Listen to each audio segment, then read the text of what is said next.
Where's McCullum going to try to hit him? Well, you know. Over the keeper. No, they'll try it once. Tommy Southey again. Super over. Straight down the ground, and they'll just get the one. And this morning's going to be express and get back. Could he be run out? No, he's sharp enough. 2 off 1. It wasn't the best of deliveries, but because White looks to go straight, whenever he gets an opportunity, he looks to hit so straight. The high full toss can be quite hard to get in the middle of the bat on. Had he looked to maybe go square or more to mid-wicket, he might have had a chance there.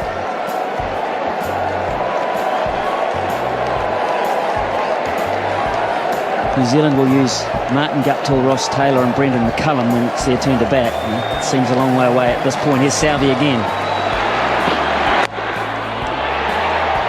Just a single. Tim Southey.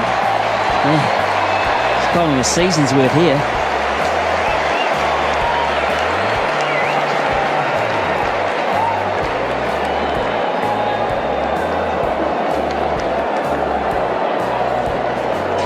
Might be a few people who headed off to try and beat the crowd.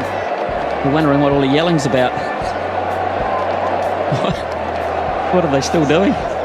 People that didn't know about the super over. Especially if you're one of the people that had to queue for half the game to get in. It should let you walking down the road saying, ha, I beat the crowd. I got my car out early. Pick up the paper tomorrow morning. But it's been a great crowd. 26,148. They got their money's worth. Here's Southey again.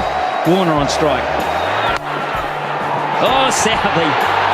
He doesn't have to throw it. That's fine. It's a genius. How did he stop this, or did you just get in the way?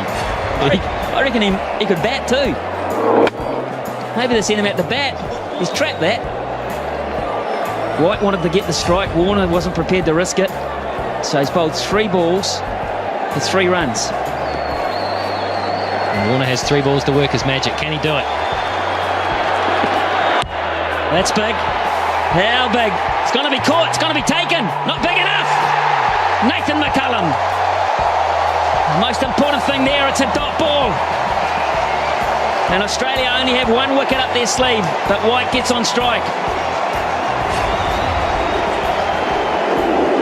He was close to his arc, but he toe-ended it. It was just too wide for him to get in the middle of the bat on it, and so it went up. It just floated up. Nathan McCullum, I tell you what, I don't care what the situation is, he does not drop those. He had his head, he was placing, he was looking to place the ball around the park. He looked like he was cool, calm, and knew what he was doing. He was in form and he was hot. Anyway, that's all academic. Here's White. There's Tim Southey again too. Oh, my word. If he runs him out, that would be the end of the innings. He didn't try. Hey, Tim Southey, how about this? How about that? But absolutely perfect.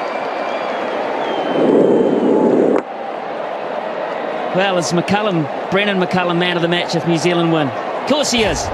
Or is Southey? Is Tim Southey?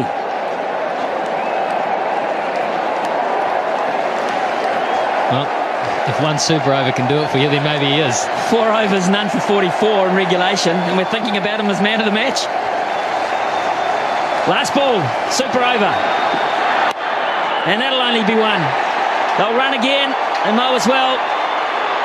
Hopkins will go, it's hit the batsman. You run the line of the throw, perfectly legal. You can do that, Brad Haddin. Protect the wickets you're running towards. 6 off the over, and they're loving Tim Southey. New Zealand have got a royal opportunity here against Shaun Tate to win this match. With the stiff hammy. Who's going to say he hasn't? Here's Tate. 7 to win from 6. Chris Gaffney is having the time of his life. McCullum gets it behind point. It's going to have to scamper. That might have been close. Remember, Australia get 2 wickets, they win. And that might have been really close, Michael Clarke. Decided to have a go at it. He knew he had cover. He knew the importance of an early wicket. Oh, it would have been touch and go. That would have been a dead heat. Yeah, Brendan McCullum knew it. So 1 from 1. Good stuff. Shaun Tate. Now the strategy, the field placing's probably changed here. The thinking's got to change. Guptill will play. Guptill will look to play down the ground. And maybe go through cover. that's a shocker. Oh, my goodness. Not even close. Who's feeling it the most? What has happened here? Well, the first ball was a little rough as well. He's just holding on to it. He's obviously feeling the pressure. That is a shocker. Hadden did well to cut that off. 5 from 5. 5 from 5. A bonus for New Zealand there.